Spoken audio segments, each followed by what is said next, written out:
বিহারে ভোটার তালিকা সংশোধন নিয়ে গোলমাল একেবারে চরমে। সুপ্রিম কোর্টের পরামর্শ সত্ত্বেও আধার বা রেশন কার্ডের মতো সরকারি নথিকে নাগরিকত্বের প্রমাণ হিসেবে মানতে চাইছে না ইলেকশন কমিশন। তেজস্বী যাদব তো ভোট বয়কটের কথাও ভাবতে শুরু করে দিয়েছেন। ভাববেন নাই বা কেন? ইলেকশন কমিশনের নয়া কানুনের ফলে ইতিমধ্যেই 56 লক্ষ ভোটার বাতিল হয়েছে বিহারে। রাহুল গান্ধী তো বলেইছেন ইলেকশন কমিশন তো বিজেপির ব্রাঞ্চ, কিন্তু এসবের পরেও কমিশন একবারও ভাবনা চিন্তা করছেন না এই ভোটার তালিকা সংশোধন নিয়ে।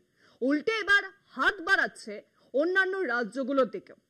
হ্যাঁ, বিহারের পর এবার বাকি দেশের সঙ্গে রাজ্যের নিবিড় সংশোধনের কাজ শুরু হতে চলেছে।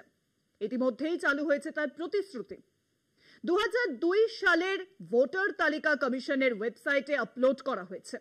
এরপরেই রাজ্যে এসআইআর এর কাজ শুরু হবে বলে কমিশন সূত্রে খবর। তাহলে কি বিহারের পর অন্যান্য রাজ্যেও এবার গোলমালের শুরু? বিহারে নিবিড় সংশোধনে 38 লক্ষ নাম বাদ গিয়েছে। এবার দেশের বাকি রাজ্যগুলিতেও একই কাজের প্রস্তুতি নিচ্ছে নির্বাচন কমিশন। সোমবার পশ্চিমবঙ্গ সহ দেশের অধিকাংশ রাজ্যের 2002 সালের ভোটার তালিকা নিজেদের ওয়েবসাইটে আপলোড করল কমিশন। এটিকেই এসআইআর এর প্রস্তুতি বলে ধরে নেওয়া হচ্ছে। কমিশন আগেই জানায় এসআইআর এর ক্ষেত্রে 2002কেই মডেল ইয়ার ধরে এগোনো হবে। ফলে 2002 সালের ভোটার তালিকায় থাকা নামগুলিকেই আসল বলে ধরা হবে। সেক্ষেত্রে তারপর তালিকায় ওঠা নামগুলির যাচাই হবে।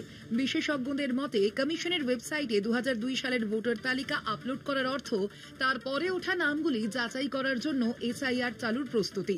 কমিশন সূত্রে খবর, 15ই আগস্টের পর রাজ্যে এসআইআর এর কাজ শুরু হবে। ইতিমধ্যেই রাজ্যে ভোটার তালিকায় নাম তুলতে হুড়োহুড়ি পড়ে গিয়েছে।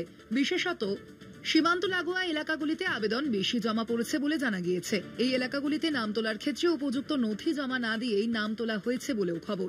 ভোটার তালিকায় নতুন 3 বিধানসভা কেন্দ্র ময়না, রাজারহাট এবং বারুইপুরে মোট এরকম 110টি নাম চিহ্নিত করা হয়েছে। এই 3 বিধানসভার ইআরওদের নির্বাচন কমিশনে ডেকে সতর্ক করে দেওয়া হয়েছে। সিইওর দপ্তর থেকে বলা হয়েছে, জুলাই মাস থেকে এসআইআর চালু না হওয়া পর্যন্ত ভোটার তালিকায় নাম তোলার আবেদন করা যাবে। প্রথম ভোটারদের আবেদনের ক্ষেত্রে কোনো সমস্যা না থাকলেও বয়স্ক ভোটারদের ক্ষেত্রে তথ্য যাচাই না করে তালিকায় নাম তোলা যাবে না। কমিশন জানিয়েছে, চলতি বছরের 1 জানুয়ারি রাজ্যের ভোটার ছিল 7,63,96,165।